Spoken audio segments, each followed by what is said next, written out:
వదలండి.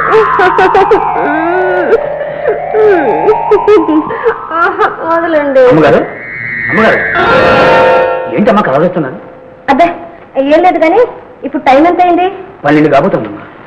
అయ్యగారు ఇంకా రాలేదా? ఆయన ఇప్పుడు రారమ్మా. ఎందుకని? రోజు ఉన్నదే కదమ్మా. ఎప్పుడు వస్తారో ఎప్పుడు వెళ్తారో. రాత్రి ఆయన బంగ్లాలో ఉండటమే అరుదు. ఒక్కొక్కప్పుడు ఆయన తెల్లారి గట్టి ఎప్పుడో వస్తుంటారు. సరే నువ్వు వెళ్ళి పడుకో.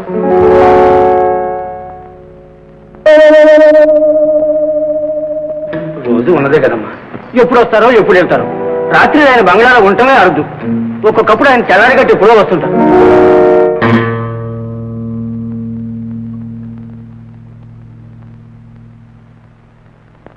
లలిత ఇంకా వెలుగుతూ ఉన్నావా? ఇప్పుడే మేలుకున్నాను. మీతో నేనేం చెప్పాను? చెప్పావు కానీ పెళ్ళి అనేది ఒక పవిత్రమైన బంధమని, భార్య కూడా ఒక మనిషేనని మీకు ఏ కోసానని ఉంటే ఇన్నేళ్ల తర్వాత ఇంటికి తిరిగి వచ్చిన నన్ను నేనెంతో సంబరంగా పండుగ చేసుకోవాలనుకున్న ఈ రోజును ఇంత నిర్లక్ష్యం చేస్తారా? లలిత నువ్వు పొరపడ్డా? నిజమే, పొరపాటుని ఇప్పుడే తెలిసింది. మీ ప్రవర్తన నాకన్నా ముందు పసిబిడ్డ రాణికి ఇంట్లో నౌకర్లకు తెలిసిందంటే ఎంత సిగ్గుచేటండి. లలిత పసిబిడ్డకు చెప్పిన అర్థం కాదు, పని వాళ్లకు చెప్పుకోవడంలో అర్థం లేదు. అయితే నాకు చెప్పండి, ప్రతిరోజు రాణికి కథలు చెప్పి నిద్రపుచ్చి ఎక్కడికి వెళ్తున్నారు? లలిత నా బాధ్యతలు నీకు అర్థం కాదు. ఏమిటా బాధ్యతలు? ఉన్న భార్యను కన్న బిడ్డను కన్నుగప్పి దగా చేయడం కూడా బాధ్యతేనా? గంట సేపు ఇంట్లో ఉండడానికి, పెళ్లాంతో కాసేపు మనసిచ్చి మాట్లాడడానికి, కన్న బిడ్డను ఒక్కసారి ముద్దాడడానికి కూడా వీల్లేని బాధ్యతలా అది? ఎందుకు ఆ బాధ్యతలు ఎవరిని ధరించడానికి? ఎవరిని ఉద్ధరించడానికో నీకు ఇప్పుడు అర్థం కాదు. లలిత ఇంతవరకు నేను ఎప్పుడూ దగా చేయలేదు, ఏ పరిస్థితుల్లోనూ చేయలేదు. అంతే అంతే ఇప్పుడు నేను చెప్పగలను.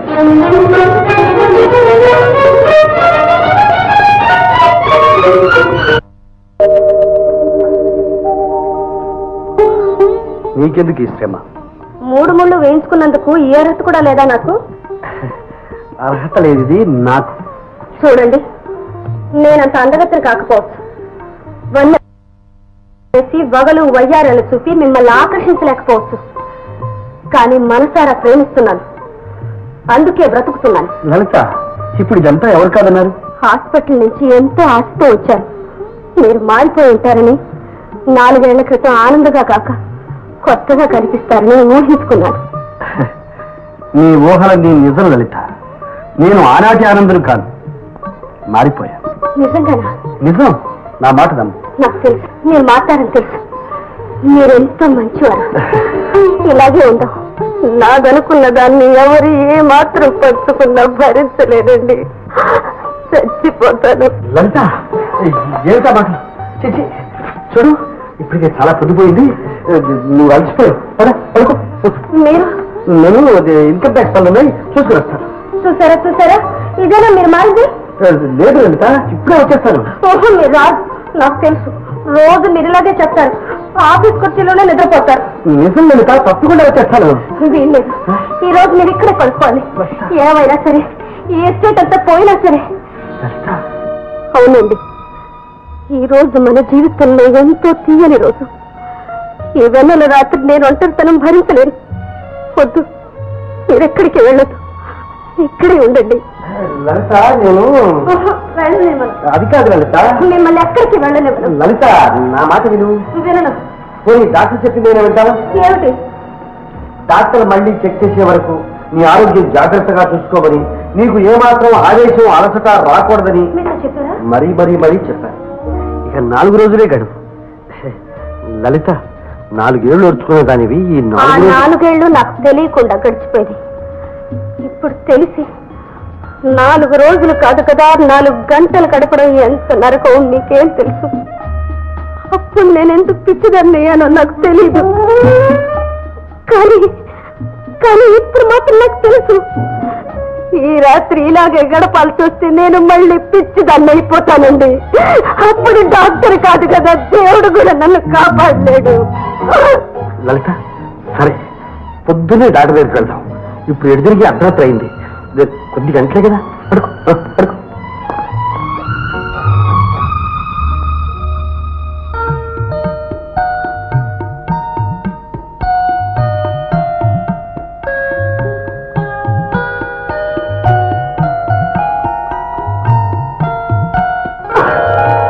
నేను ఇక్కడే పడుకుంటాను. డాక్టర్ గారు ఇద్దరూ ఒక పక్కలో పడకూడదని చెప్పలేదుగా? ఏమండి, ఈ పున్నమి రాత్రి నా గుండెల మీద మొయ్యలేని బరువు అయిపోయింది. నేను ఒంటరిగా ఉండలేను. అన్ని ఆదేశాలు చంపుకొని మీతోనే పడుకుంటాను. కనీసం మీ దగ్గర పడుకున్నానన్న తృప్తంగా ఉండనివ్వండి. అలాగే దానికి పడుకో.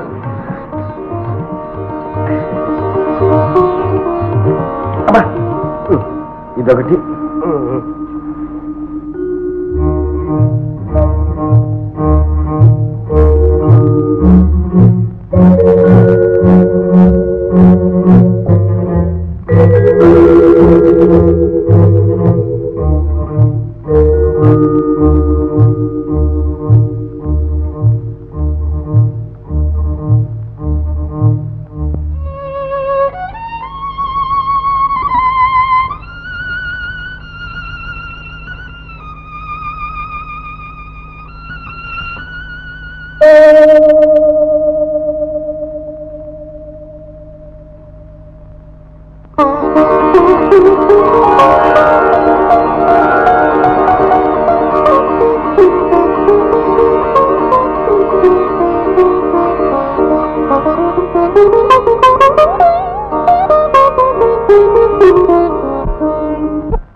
ఏంటి హిప్పీ?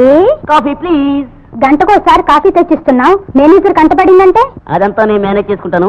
అవసరమైతే అర్జెంట్ గా మ్యారేజ్ చేసుకుంటాను. WhatsApp easy. Correct. Instant coffee లాగా అర్జెంట్ లవ్, అర్జెంట్ మ్యారేజ్. నిజం చెప్పు, నీకు ఇంకా పెళ్లి కాలా? నాకా?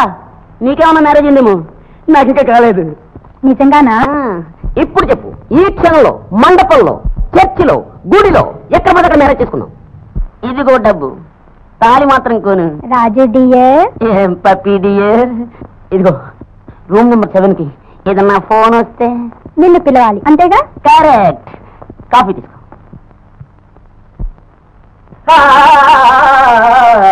क्या सूरत है निर्मला जी, तो मेरा मन की रानी है. చేచి, మీరు రాణిని చేసినా రాజ్యాలు ఇచ్చినా ఏం లాభం? ఏ నాటికైనా వెళ్ళిపోవాల్సిందనేగా. అరే నువ్వు ఎందుకు వెళ్ళిపోవడా? నాకు మ్యారేజ్ అయింది, భర్తున్నాడు. ఆ మాటకు వస్తే నాకు బేబీ ఉంది. ఇదిగో బేబీ. ఏ బచ్చికి మా జర మాఫ్ కరే ఈ విషయం. మీకెంతమంది అయినా ఉండొచ్చు, మీరు మగవాళ్ళు. ఆ మాటకు వస్తే నన్ను మగవాడిని చేసింది నువ్వే కదా ప్యారీ. వారేవా ఏమి నవ్వు, ఆ నవ్వులోనే ఉంది రా మత్తు అంతా. అవునవును, ఈ మత్తులో పడిపోయి వచ్చిన పని మర్చిపోయాం. ఇదిగో చూడండి, మీ వజ్రాలు ఈ రోజు ఎలాగైనా అమ్మించి నేను వెళ్ళిపోతాను. అరే నాకు నాకు నాకు నేను వజ్రాలు అమ్మేది లేదు. ఏ? నువ్వు వెళ్ళిపోతావుగా. అన్నాను గాని మిమ్మల్ని వదిలేసి నేను వెళ్ళిపోగలనా? ये है रे मोहब्बत, क्या मोहब्बत है रे, क्या मोहब्बत. ये साला कौन रे? हेलो, कौन बात करता है? हाँ, हम श्रृंगार से बात करता हूँ. निर्मला जी हो ना? अच्छी बात, अच्छा बात. निर्मला जी आप तो. హలో. రేపు సాయంకాలం 4 గంటలకి జాగిని పంపిస్తాను. వాడిని వెంట పెట్టి తీసుకురండి. Okay okay. ఏ ఎంతసేపు నువ్వు వచ్చి? Phone come I come. Shut up. Phone లో మాట్లాడుతుంటే నిలబడి వింటావా? ఆ మాత్రం మేనేజ్ తెలీదు? అదే జ్యూస్ ఆర్డర్ లేట్ అయితే యాంగ్రీ, అందుకని జ్యూస్ ఐ కమ్. జ్యూస్ తెస్తే మాత్రం తలుపు ఒకసారి తక్కువ చక్రాన్ని కొట్టి రాకూడదురా. ఇక్కడ ఎన్నో ఇబ్బందులు ఉంటాయి. వీడు పైసలు మరిగాడు, అందుకే తలుపు కొట్టకుండా వస్తాడు టిప్స్ కోసం. రావరే జ్యూస్ ఇచ్చి పోరా హెద్వా. చక్ర ఎందులో తక్కువ ఉంది? చక్ర అందులో ఒరే హెద్వా, నాకు చక్ర వ్యాధిరా.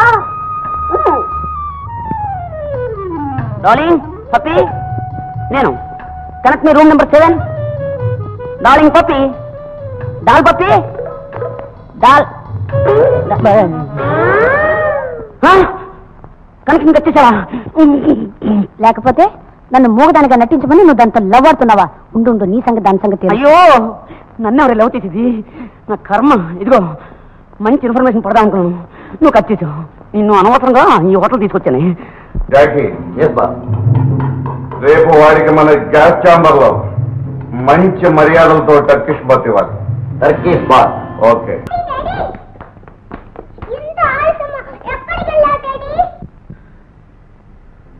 నేనా అమ్మా? అవును డాడీ, నీకోసం కాచు కూర్చున్నాను. కేక్ కట్ చేయాలి, హ్యాపీ బర్త్డే చెప్పాలి, పాట పాడాలి.